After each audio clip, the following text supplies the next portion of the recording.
to leave it to Alistair, my friend. Up to you. Okay, thank you for the questions. It can go straight to Gökhan's Twitter account. He share it later on. I will share it later with you guys too. And welcome, Alistair G. Can you see my screen? Perfect, I can see that. So it says top tips. It's not it's the actual presentation, right?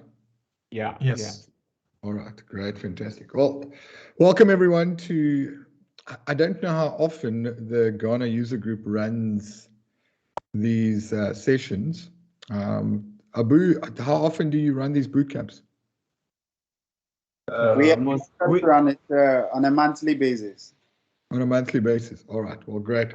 Well, thanks everyone for attending this month's M365 IT Pro Bootcamp. I'm hosted by the Microsoft Ghana user group, and I'm excited to be here. I think I did one with you guys for Azure as well. I can't remember when that was. I think it was sometime this year. Or was Microsoft 365 Developer Bootcamp?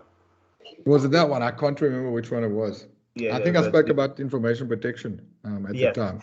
Yes. In today's session, I'm going to take you through just some tips. I know we said across to, depending on the tool that you use, to Microsoft 365, because it's quite a large ecosystem, versus just taking your file shares or stuff that's sitting inside of your on-prem version of SharePoint. And there is a new version of SharePoint that's just been released. I think it's in public preview, called SharePoint Server Subscription Edition. So you still have customers out there, and if you are a customer running SharePoint on-prem, we're not sure if this is Microsoft's last hurrah. It's their last version of on-prem SharePoint. They've been talking about it for probably about 6 years now, but we just recently saw that they've announced SharePoint Server Subscription Edition. And the features there, additional authentication providers and continuous updates straight from the cloud. And that's the only real delineation between SharePoint Server 2019 and what you're actually getting with SharePoint Server Subscription Edition. So just a little bit about me. My name is Alistair Pugin. I've been doing this for, like Heather Newman used to say, from Tahoe to today, from the first version of SharePoint to whatever SharePoint version we are running currently in the cloud. I'm an Azure and Office Apps and Services MVP. You can catch me online pretty much anywhere at Alistair Pugin. So if you have any questions after the session, please reach out to me. You can find me on Twitter at Alistair Pugin. And I am the head of Microsoft Services for a company called Tangent Solutions in South Africa. So what are we going to be talking about today? And Gökhan did a really good keynote on where the world is when it comes to cloud modernization and what the world is doing when you are looking at modernizing your traditional on-premises infrastructure and moving certain workloads, if not all workloads, to the cloud. But what I wanted to talk today about is what's available. And I'm actually going to grab one of Gökhan's slides because he put it out pretty awesomely, so well done there. What's available to people consuming Microsoft 365 as well as Office 365, how we go about baselining what you have, right? Because you won't know what to move unless you know what you have. What is available to you as an organization on how to move content across to Microsoft 365.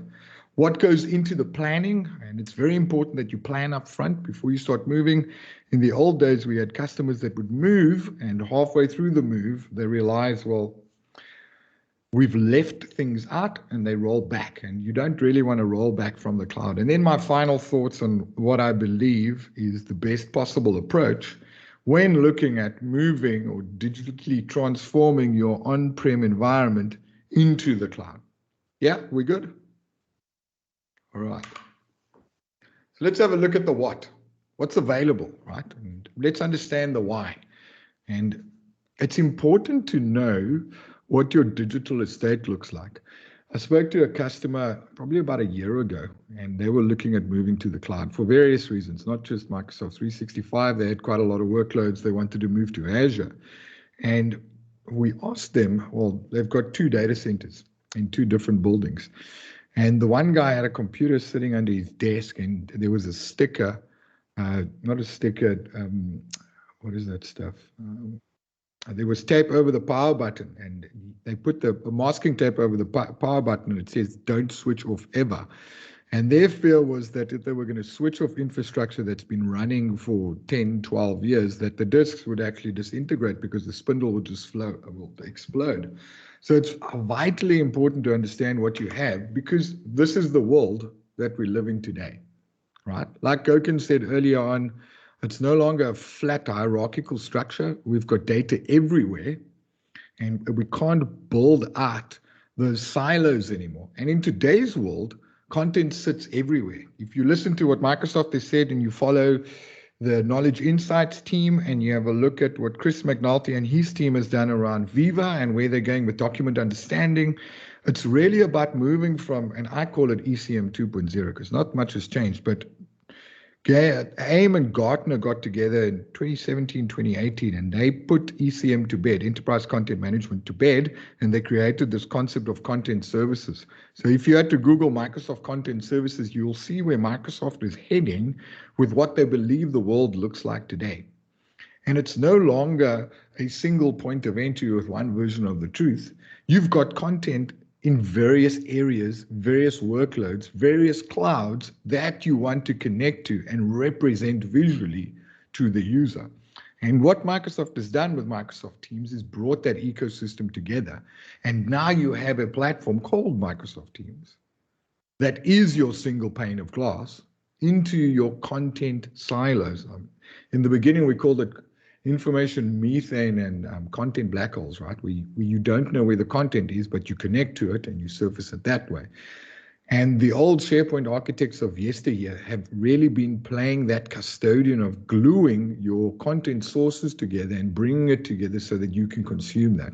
And if you look at the way Microsoft works, or M365 connects to Azure, you can put stuff in a data lake currently. You could literally throw all your content into a data lake, and like the Gokin said earlier on, use cognitive services with cognitive search to surface machine learning and AI-driven content based on what the user's looking for.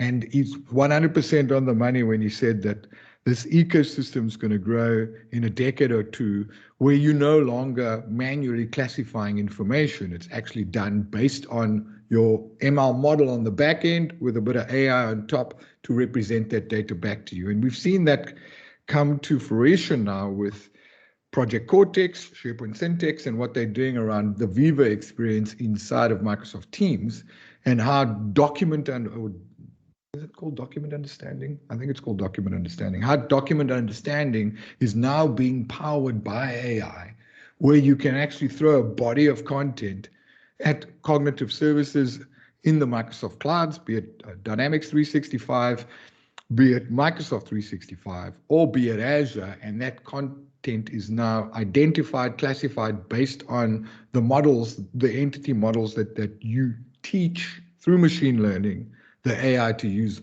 and interpret, because we have content everywhere.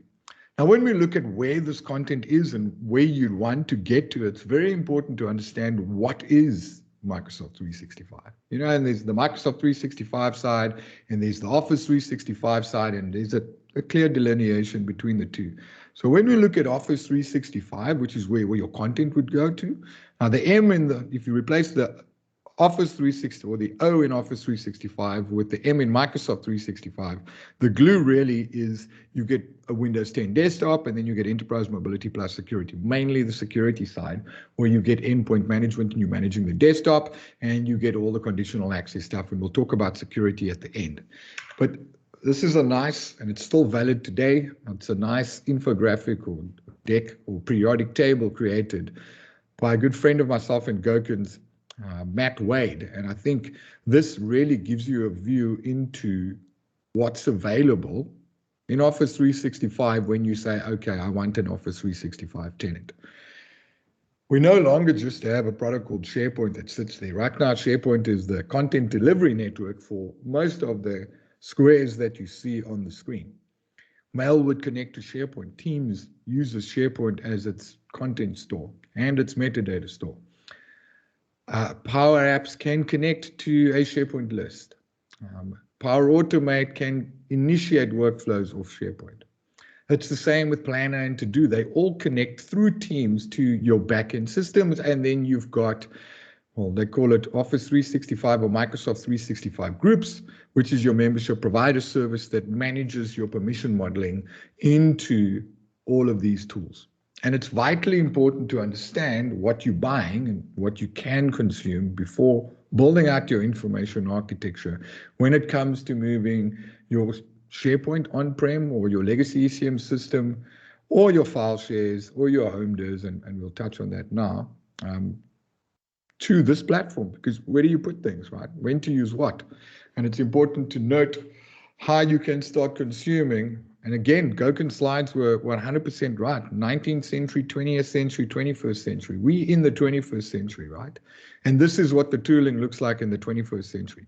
But you still need 20th and 19th century understanding and modeling of how to utilize knowledge management patterns and practices and principles inside of this ecosystem. And in order to go through this cloud modernization journey, the first thing you need to do is to baseline your platform, right? So how do you go about baselining your platform? Well, for starters, you need to identify what you have available to you. One, file shares, right? What does your file shares look like? Do you use a traditional file share? How does that work? Is it a multiple file shares that are consumed through File Explorer? How do you get that out to everyone? Are you pushing it via group policy because you still got Active Directory on-prem? And identify what they look like. And systematically go through, well, a lot of times we see customers have file shares that are 15, 20 years old, right? That content has just been moved on and on and on. And a lot of the structures in the file shares is based on what the business used to be, not what they are today. So understand what content you have there. If you're running a Windows file share, you can actually run an audit report on it to see what files were accessed when. And then you start looking at how do you build this model for where does fresh content that's been accessed in the last 6 months, sort of moderate content over the last 2 years, and then stale content, anything older than 3 years. And that ties back to what archive policies you have inside of your country, right? And that's all prescriptive. So what does the legislation in your country say about how long you need to keep information? And that's where records management comes in. And then you'll understand what you need to do with content. And you can split this migration across multiple paths. You want to put cold content that never gets referenced, but you need to keep it because of statutory regulations in your country. You'd move that to cold storage in a blob somewhere in Azure. Home drives is usually your... In the old days, we used to use my folder redirection for making sure that end user content that they put into their user profile, usually on their desktop or in their My Documents folder, we would then redirect that and it would sync back to what we call home DIRs, right, or home drives. So if you've got that logical mapping as well, understand that you would also want to move that.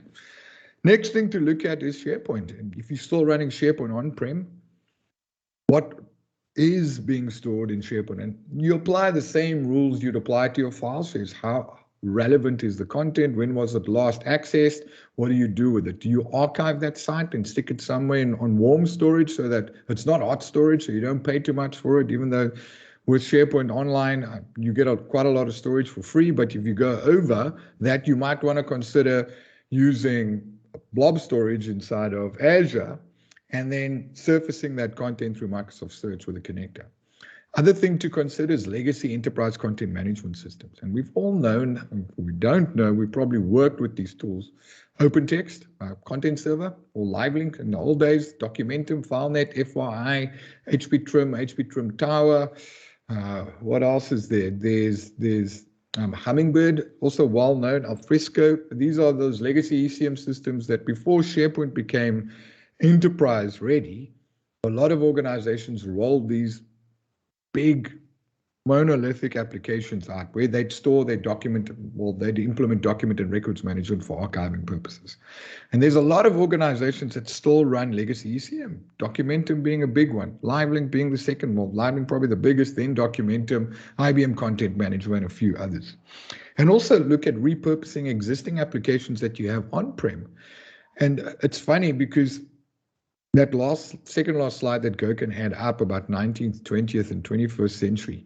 And he had earlier slides with the evolution of SharePoint, and there was the wheels that he had. And there was one section in the small one, I think it's from SharePoint 2007, where Microsoft talked about composite applications. And between 2010 and probably about 2015, we spent a lot of time building applications on top of SharePoint. We used InfoPath and we used SharePoint Designer as our forms and our workflow engines. And then we moved across to products like Linux, and we've built quite complex applications. Or we got developers to come in there to build WSPs. And when Microsoft retired InfoPath and SharePoint Designer, that sort of disappeared.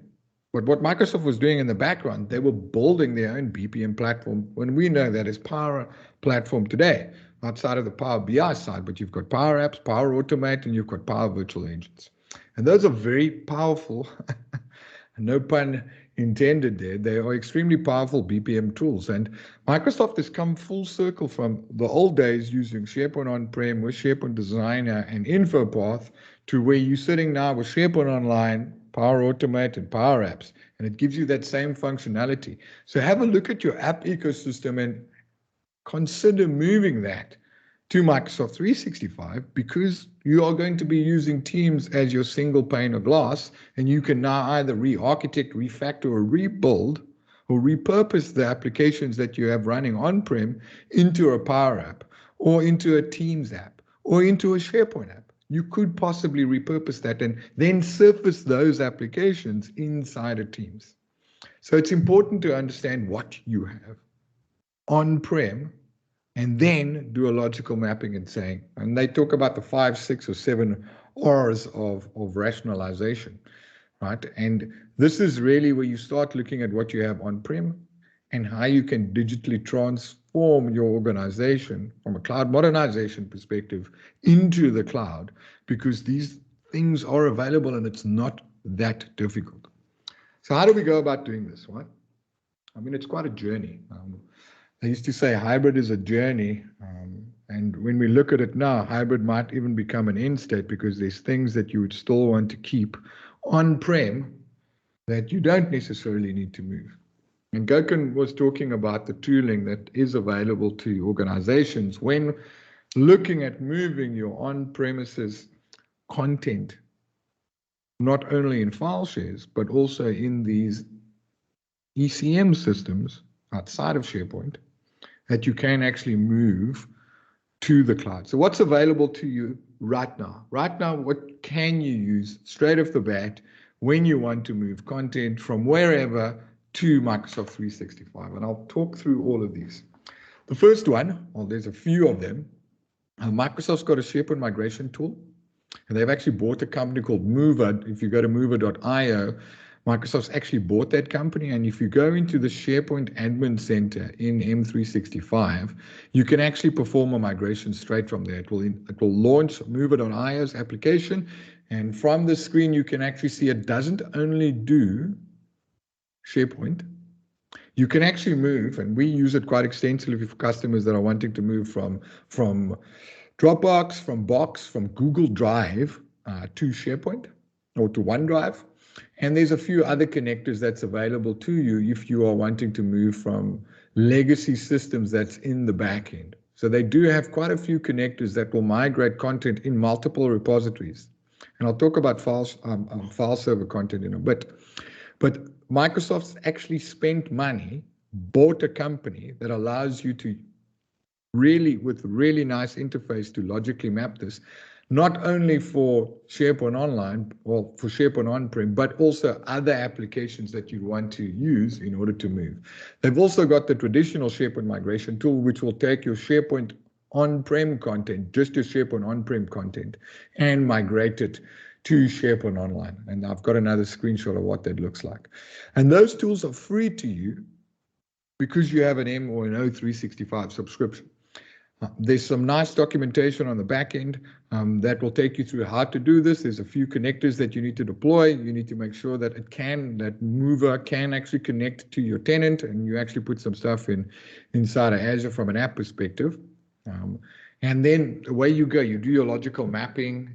This SharePoint site needs to go to that SharePoint site and it will move. Just bear in mind some of the limitations, what you have on-prem, and all four products that we have listed there won't migrate a custom app. So if you've got any on-prem custom applications sitting inside of SharePoint, those WSPs, there is a product by Rencore that will give you some sort of, I think it's called SP Transformator, that will give you some sort of view into what you'd need to do with that WSP, that custom app, and how you can actually transform it and get it deployed to Microsoft 365 and SharePoint Online.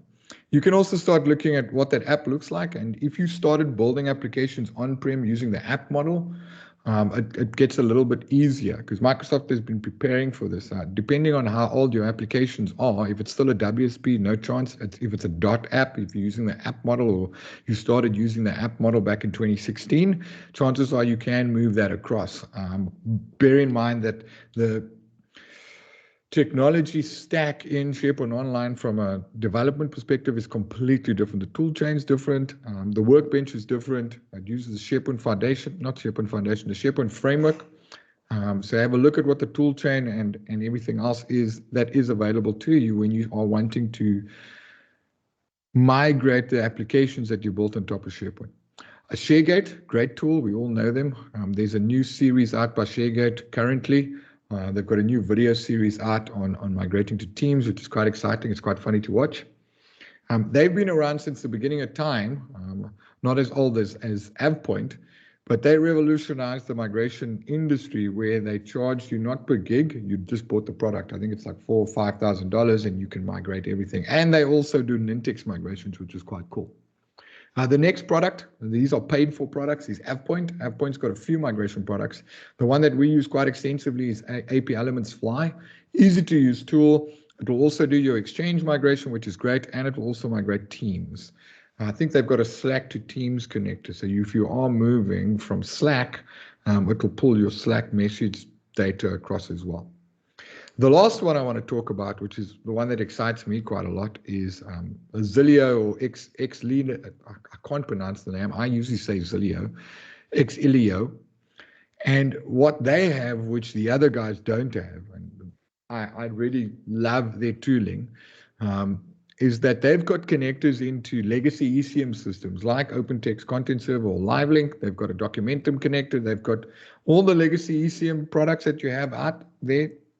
They've got connectors into them. So you could migrate from Content Server to Microsoft 365 or Documentum. And for the longest time, organizations thought that they would have to keep their legacy ECM systems because there was no clear tooling, because AvePoint doesn't do it, ShareGate doesn't do it, and you're not going to get it with Move It on IO, where they can move from OpenText Content Server or LiveLink or Documentum, move the object, the document that's sitting in that content store with the metadata, the permission modeling, and all the audit history, because that's what you want. You want a chain of custody. You want the referential integrity to come along when you're moving content across from a legal perspective when it comes to auditing and making sure that you actually have an audit trail of what happened with that object. And Zilio will provide you with the tooling that can move you from a legacy ECM system into not only SharePoint, but OneDrive is SharePoint, but it will allow you to move not only to SharePoint Online, but it will also give you the functionality to move that to cold storage or warm storage inside of Azure in the form of a blob or a data lake. So when you start talking about enterprise-grade migrations and you're moving from legacy ECM systems, it's important to know that tools are available that you can purchase off the shelf, and you can actually use that to connect to your legacy ECM system and migrate into Microsoft 365. Just some additional screenshots when we have a look at, on the left, you've got the traditional SharePoint migration tool, and that will connect to SharePoint on-prem. And if you do your logical mapping from an information architecture perspective, marketing on-prem gets a marketing site in SharePoint, and you click a button, you walk away, and you come back. Bear in mind that that won't take any custom applications across, and if you've got any custom pages, chances are it's going to break inside of SharePoint Online. And then Mover, you can see the logical source directories that you have. We've got quite a few customers that are moving away from Box, Boxy, Dropbox, and Google Drive, and they want this content to be made available to them inside of their Office 365 investment. And the tooling works. It really depends on how fast your connectivity is when you're working from on-prem to the cloud, and then also how big your content is moving from Dropbox to, and I think Microsoft actually got some information around that, around speed and at what you're connecting at, and also when they implement throttling to moving content across. Yeah, everyone's still good? It's very difficult not to see anyone's faces to make sure that everyone is still there and that you can hear me. Habu? We are good. Yeah, good. Yeah, all right. Yeah. So now that we understand why we want to move things, what we want to move, what tooling is available to you as an organization to move content across from your legacy ECM system or your file shares, the next step would then be to plan your migration strategy, because it is definitely, the planning is going to determine how successful you are, not getting halfway through and realizing you forgot something. Gokun also said that all the tools out there make the provision for, let's say you're migrating from on-prem to the cloud, there's a drop-in connection and you're down for a day. It will resume from where it last left off. So you won't lose any data during the migration. You shouldn't lose any data.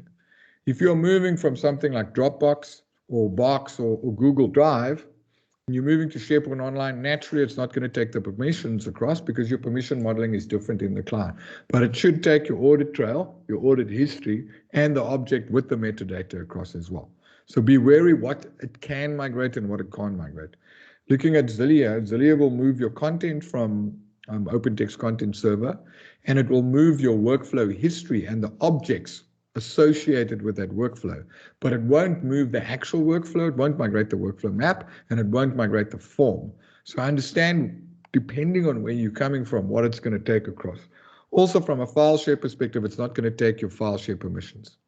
If you were using the standard mover product to move from a file share, it's not going to take your permissions across. You are going to have to recreate those permissions as depending on what you're using on the front end. It's either going to be a SharePoint group, or it's going to be an Office 365 group, or it's going to be a security group or a dynamic group. Where you're going to have to build out all of your permission modeling to mimic what you want in the cloud hierarchically, and then map your source and destinations and then click the migration. So when we look at planning, what is actually needed here? Now, a lot of times we have customers coming in and saying, well, we've got a file share and we want to move it to the cloud. And we have all these questions around all these cool features. So for me, when talking to customers about moving file shares to SharePoint Online or Office 365, it's important to understand, and coming back to, I'm going to refer to Gokun's slides quite often, coming back to that 19th, 20th, and 21st century slide that he had up there. When you're working with 21st century tooling, you need a 19th century understanding, and taking you back when you start looking at wanting to migrate your file shares to the cloud, it's important to understand what's available to you when we talk about enterprise content management. Now, the traditional focus areas for ECM 1.0, because we've got content services now, is obviously document management. So what do you get? On-prem, you never used to worry about document management or worrying about audit trails and all of those things. And chances are when you move to the cloud, these things are going to become very prevalent to you. It's the same with records management. In the old days, all you used to do is that file share, you'd back up to tape and you'd send that tape off-prem, and someone would put it into a safe. And if you had a catastrophic failure on-prem, you'd be able to reference that content. Or if someone deleted something inadvertently, you'd still have a copy of that. You now have that features available to you in the cloud. So it's no longer just a folder or a couple of folders on a server somewhere. People put content in there, and the only modeling you have on that is, do you have permission to see it or don't you? There's so much more to that. The other thing to consider is intelligent capture. So how do I get content in, and how do I identify and classify that using stuff like SharePoint syntax, because that is available to you. The next thing to understand that you've got full-blown BPM, right? So if you built a workflow, or you got an alert on a document coming into SharePoint Server on-prem, or getting an alert to a new document being uploaded to your Windows file share, You can now build out that process inside of Office 365 natively with approvals and all the other native workflows that come inside of SharePoint, as well as using Power Apps and Power Automate to automate quite a few of these things. The other thing I wanted to talk about is visualizations when you are actually representing that content back to users, because they've traditionally consumed that content in File Explorer. And I'll show you now how to map it back to File Explorer, because we'll talk about usage patterns and user patterns in a bit. But web content management, how do you represent that content back? I spoke to a friend of mine yesterday, and he runs a team of he's part of the support team at his organization, and I think they've got about 200 or 300 users. And he wanted to push back a calendar, an events calendar for his entire team, so he could see who's going on leave soon and all of that. And all he had to do was create an event calendar or use a calendar list item inside of SharePoint. It's now add an app. And then what he did was he created a corresponding SharePoint page called Events Calendar, and he added the events web part to the page, and he added that page to Teams as a tab. So now they could see what was happening inside of Teams, not only, and then obviously you could take that calendar and add it to Outlook as an Outlook calendar as well. So that worked quite well. So when we look at web content management, it's important to understand how you can now natively visualize web pages inside of Teams because of what's happening with Viva and how SharePoint now connects as an app inside of Teams. Some other things to talk about: digital asset management. So think about how you're recording meetings and how you're using platforms like Streams as your streaming service for content that's stored not only in SharePoint, but also in OneDrive. And then last but not least, a few other items to consider: electronic forms we talked about, and then enterprise search, right? And enterprise search is really where there is power. And we've got a few friends that spend a lot of time in how do you surface content. You look at organizations like Mott MacDonald in the UK that's got over, I think Simon said they had over 600 terabytes of content that they put into Azure as well as SharePoint Online, and naturally being able to sift through that to find content more efficiently and effectively. It's vitally important when they're looking for plans for a bridge that they built 100 years ago. Search is vital to surfacing that content. And once you understand what's available to you from a 19th century or a 20th century methodology, it's important to understand how you use that to implement proper knowledge management inside of Microsoft 365. And this is new, Microsoft's modern collaboration architecture. You can actually just search for Microsoft Mocha and it'll bring up this information. But if you look at the bottom, it's a different visualization that I used earlier on from Matt Wade around all the teams, all the tooling, or all the features or the solutions that is available to you when you actually go to Office 365. And Microsoft's actually got a methodology now around modern collaboration architecture because everyone's using Teams, right? We've all been forced to work from home, and this is a view into when to use what's available to you, and it's nicely, it's iconed to work. It's nicely iconed to show you what to use when. So what does this modern collaboration mean inside of your organization, and how best to fit the requirements from your organization? Because you're literally moving off your file server and you're moving with SharePoint on-prem, and SharePoint on-prem is very different to what's available to you in SharePoint Online, because it's not just SharePoint Online. It's Teams, it's OneDrive, it's OneNote. You've got Word, Excel, and PowerPoint Online. I don't know if any of you have deployed what they used to call Office Web Apps, and then they called it Office Online Server, but it was for on-prem. And the one icon I don't like here that they should actually remove is Sway, because Sway is not a thing anymore. Yes, it's a great tool, but there's no real investment coming from Microsoft around growing the product. So it's important. It's like Kaizala has been sucked into Teams.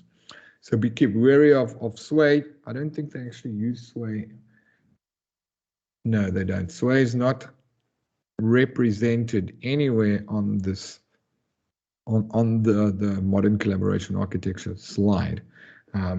But it's important to understand how all of these things fit together so that you can not only achieve proper content management inside of your organization, but also content collaboration from a modern collaboration architecture. So let's have a look at what we need to ensure when we're moving across and what's available to you when looking at SharePoint. Now, remember I said earlier on that Teams is just a wrapper, right? So where do we start? If you are moving from SharePoint on-prem, then you'd understand the concept of SharePoint Sites. Now think of SharePoint Sites as a logical placeholder for content. So if you had marketing folder on-prem, you'd naturally want to move that to a marketing site in SharePoint Online. Excuse me. And when we look at what that's broken up into, you can move all your files across, you can publish information about news, you can build little applications using lists, and in this case, Microsoft List is all the rage right now, and then also look at apps and everything else that comes with that. Naturally, you would use Yammer for enterprise social. So how do you produce and present information, informal information, back to your organization? So think about Facebook. In this case, Facebook for Work would be Yammer inside of Office 365, and then naturally Stream is your video streaming or your video platform. So if you record a meeting inside of Teams, it moves it to your OneDrive, but it's actually presented back to everyone using Microsoft Stream. And I hate the way they should have called it something else, but it's called Stream, right? So using streaming services, it will actually play that information back to people that have been part of that meeting when you start looking at the information around that. You can also use Stream for video. Let's say you've got a corporate video that you've created, you can actually upload it to Stream and you can embed it inside of Teams, or you can embed it in a SharePoint page and or inside of Yammer, and people can consume that video. And naturally, the front end to all of this, your gateway into this slide, let's just go back. This slide over here would be Teams, because everyone's using Teams, and you can surface all of this using Microsoft Teams. Now that we've understood what's available, what we've seen, and my biggest, I wouldn't say bugbear, but having conversations with customers about user adoption. It's great to have all these new, shiny, glowing products, right? We've got Teams, we've got SharePoint, we've got Yammer, we've got Stream, we've got To-Do, we've got OneDrive, and there's a ton of products available to you. But traditionally, if you were working with a file share or even SharePoint on-prem, a lot of times users want to have access to content where they work. Now, a user's either working in Outlook, and we've seen quite elaborate folder structures in Outlook because that's how people understand. They would logically store content that way.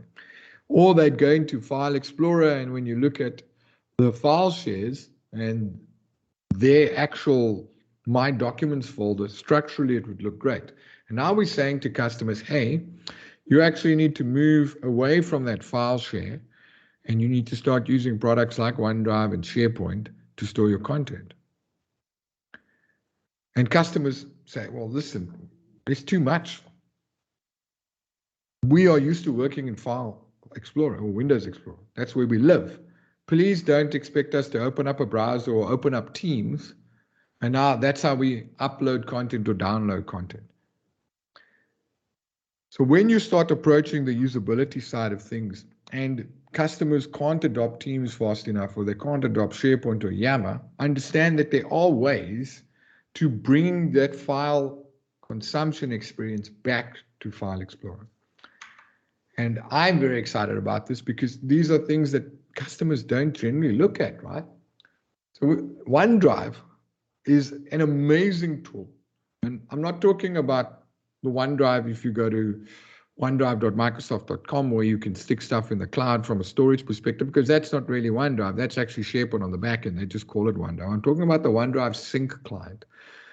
So when you've identified the content and you've done this logical mapping and you've hit the migrate button, and now your marketing folder from on-prem or your marketing site on-prem is now available, in Office 365 inside of SharePoint as a SharePoint online marketing site or a marketing team, and the content sitting in that team site on the back end, how do I provide that back to the user from a user experience that they're used to?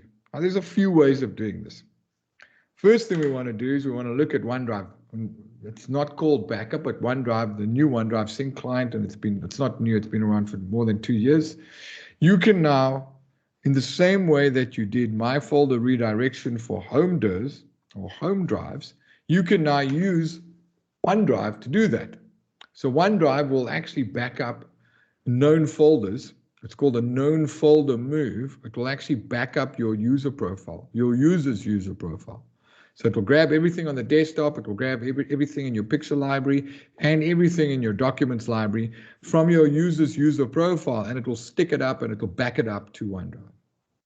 The user won't even know about it. So think about it. If that person's hard drive explodes or they're a victim of ransomware or BitLocker is broken, you could literally walk into a store, purchase another notebook or a desktop, log into Microsoft 365, and boom, Ninja Dust, all their content is secured and it's being provisioned back to the user in quite a nice way. And I'm wondering if there's files on demand in my deck.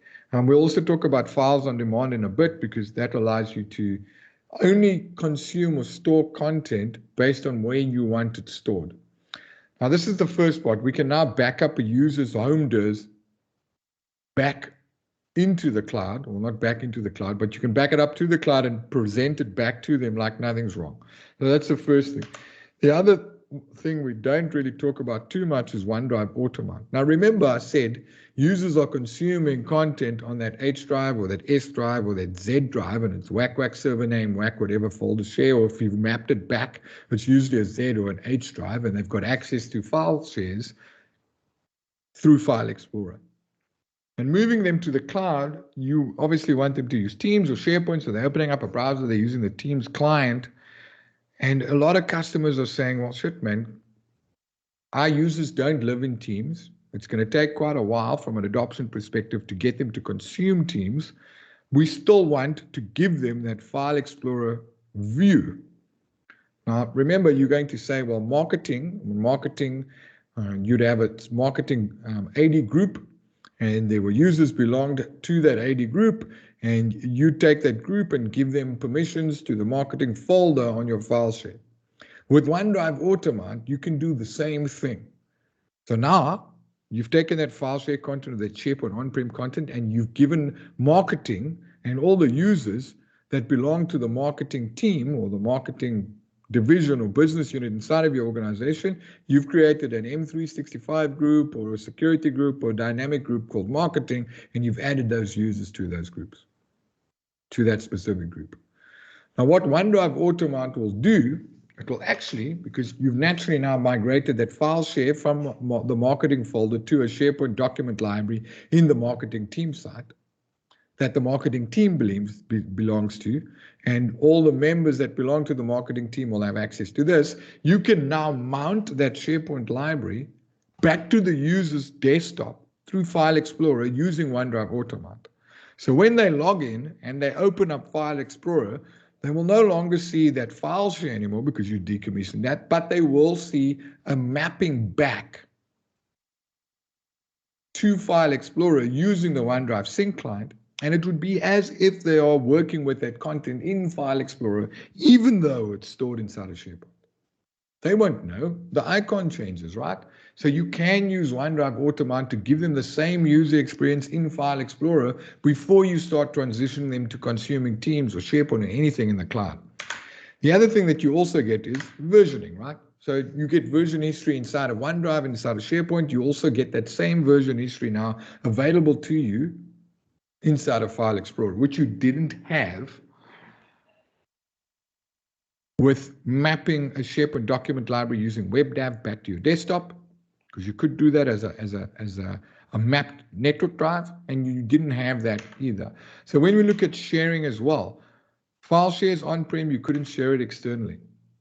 You now have this functionality available to you in the cloud because you can share the content. Now, I'm going to talk about security in a bit, but have a look at what sharing functionalities are available. This is the actual slide, and I think I'm running out of time. Yes, I am. This is what I wanted to share, the most important one, right? Now you'll notice I've got a few OneDrive clients running. That's my original OneDrive, and that the organization is called Orange Tie, and you'll notice there's a bunch of files there. Further down at the bottom, and this is in File Explorer, further down at the bottom where it says Orange Tie, and it looks like the icon next to it is actually a building. Those are SharePoint libraries that have surfaced using Automount. Those are groups that I actually belong to, and I've used OneDrive Automount to mount that back to me automatically. I don't have to go into the library and then go and look for the sync button and sync it back to my desktop, because you can do it manually. That's been synced back to my desktop, well, File Explorer, using the OneDrive sync client, because I belong to those Office 365 or M365 groups. So when you are doing a file share migration, you can give them the same experience. Yeah, everyone good with that? Good. All right. And it's vitally important that you understand what OneDrive is a little hidden gem. I should have called the session OneDrive Top Tips, right? But we use this extensively. So we come in with a SharePoint migration tool, or with a Zilio, or with an AppPoint, or with a ShareGate, depending on what the requirements are. We'll go to ShareGate because they do Nintex migrations. We go to AP Elements Fly because we can move the Exchange mailbox. We go to Zilio when we're doing legacy ECM migrations, but it's a fairly straightforward rudimentary SharePoint on-prem or file shares on-prem to SharePoint Online. We would use the free SharePoint migration tool. So understand what tools are available and what the fit for purpose is. And once it's available, once we've migrated the content, we generally start here by making sure that we've deployed OneDrive successfully. OneDrive Automount is in so that they can get the same user experience that they had accessing file server or file share content. Now, it's great to talk about all of these things, and it's vitally important that you can now move your content from on-prem to the cloud. But the biggest bugbear, or the biggest hole here that people don't take seriously, is security when moving to the cloud. Because once the content's there and you don't have the proper guardrails in place, people can share content with everyone. It was easier when it was on-prem, right? People walk into a building. The only way you access my file server is if you connect to my network. Moving to the cloud, you don't have to be connected to any network. You just need a username and password to access content. So it's vitally important that you start looking at what's available to you when it comes to security and compliance solutions in Microsoft or Office 365. Where you would normally start is identity and access management, what you can actually do around how people authenticate, how the user account gets authorized and authenticated into the portals. And then start looking at what you're doing around information protection. So how do you protect content inside of your organization? And if you are looking at endpoint detection and response, or your XDR on your SIEMs, right? How do you discover and respond to information management, and how do you collect that data? What are you doing around data governance, retention, and disposition, and how do you manage risks inside of your organization? And Microsoft subscribes to a zero trust security framework and architecture when it comes to modeling how users interact with content stored in the cloud. So with zero trust, we talk about signal, decision, and enforce, right? Those are the principles around zero trust. And Microsoft retrieves that through various mechanisms and methods and methodologies. One, we do all understand how to utilize conditional access. So what it does is it says, who are you, where are you coming from, and what device are you on? And how that then goes through everything in a real-time method and what gets evaluated. We then identify the risk. So if you are sitting at a coffee shop in an undisclosed location and your IP is spoofed and you want to access content inside of the environment, we then mitigate that risk and say, well, these are the policies that have been deployed, and we implement various concepts around rule enforcement. So if I'm on the network from a managed device, I might not require multi-factor authentication. But if I'm sitting at a coffee shop and I'm using someone else's desktop or an internet cafe, I might require the user to fill in another form of authentication. And based on where they're coming from, I can limit access to, well, you can see the document, but you can't download the document from Teams. And remember, getting content into SharePoint is the big thing, right? Making sure that content is secured, because that's the easy part. Using the SharePoint migration tool or a third-party migration tool, you'll get the content into SharePoint quite easily. But it's really about building a proper zero trust security framework on the back end and implementing zero trust architecture so that users can consume content, and you can also mitigate the risk exposed to your organization when you start working with public cloud. Then the other thing I wanted to talk about, not only can you make sure that authentication and authorization from an access control perspective is managed, you can also manage the documents now stored inside of your content store, being SharePoint. You can implement information protection and governance policies on top of that content. Identify and classify the content. So if this is a sensitive document, you could allow users to view it, but they can't download it. Or they can download it, but they can't copy any of the content out of it. Or they can download it, but they can't attach it as an email. And using sensitivity labels as well as retention labels inside of the Microsoft 365 Compliance Center, you can now manage data loss prevention as well with the content. So think about what's available to you. The first thing that users are going to want from you is, hey, I'd like to be able to share content because it's in the cloud, so I want to share it with an external person. What sort of policy management do I apply to that so that I mitigate the risk of data leaks and data breaches? So understand what's available to you.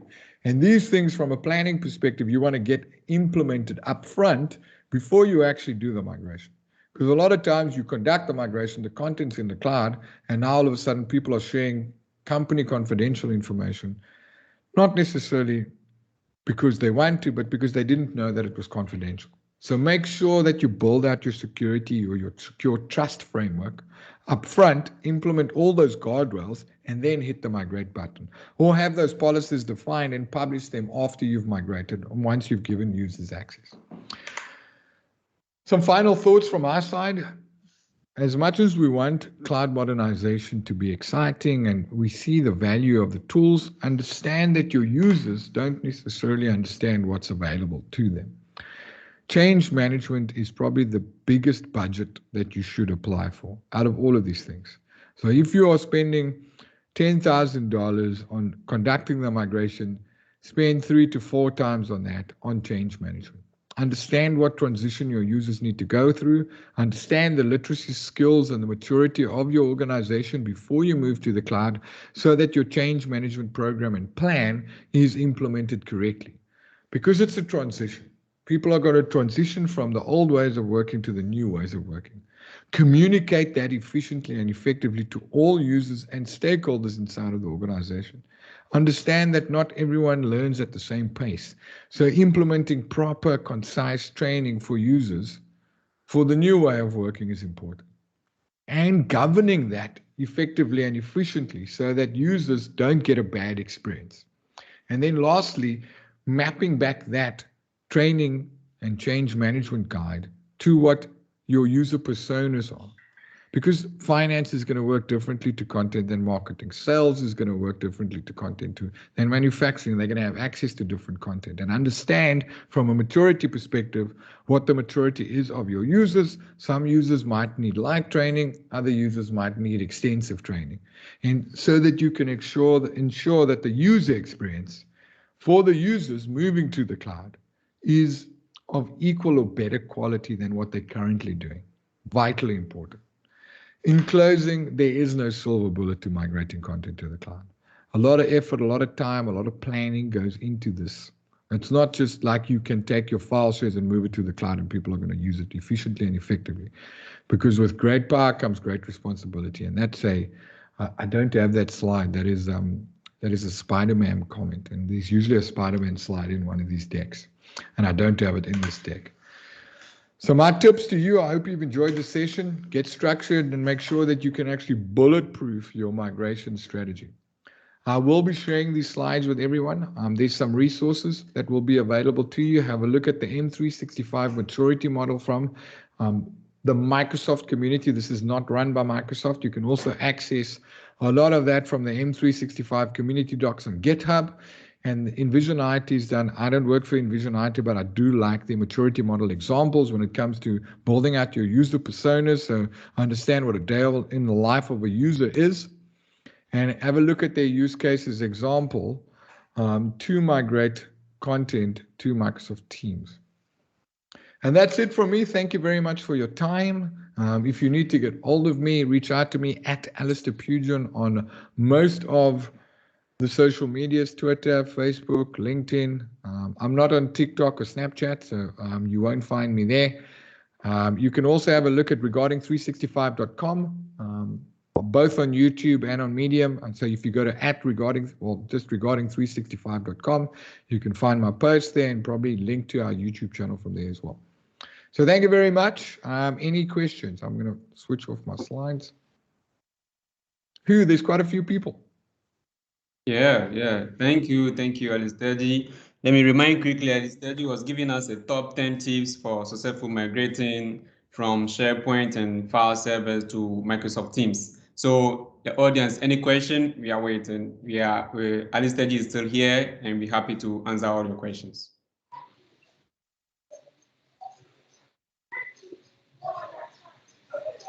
Yes, I think I might say that the section was great and it was very good. I can't wait to even go over the slides again because it was a deep content. I mean, you know the what's, the baseline, the how, the planning, and the security. So I think I've really enjoyed the walkthrough in terms of the holistic overview of how you migrate your stuff from the on-prem to the M365 cloud. So I think I really enjoyed the section. Panel attendees, any question?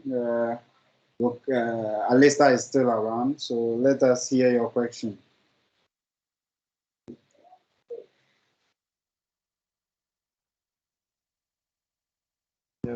Alistair, permission to allow us to use your content on our YouTube. Sure, go ahead, stay there. Oh, okay. Thank you.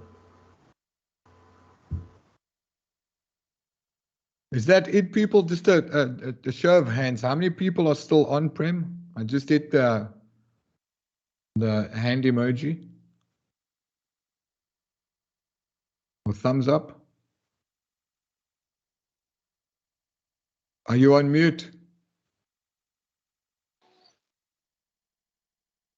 Yeah, myself, our company is still kind of on-prem, so we're kind of using hypervisor now to host most of our compute resources. So yes, we are trying to migrate. I think very soon we'll be migrating to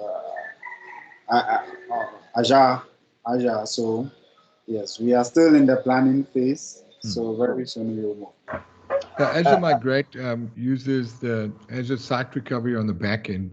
They won't call it Site Recovery, but it actually uses Azure Site ASR to migrate your VMs. And there's support for VMware now as well, which is quite cool. So you can take you don't have to convert your VMware VMs to Hyper-V, right?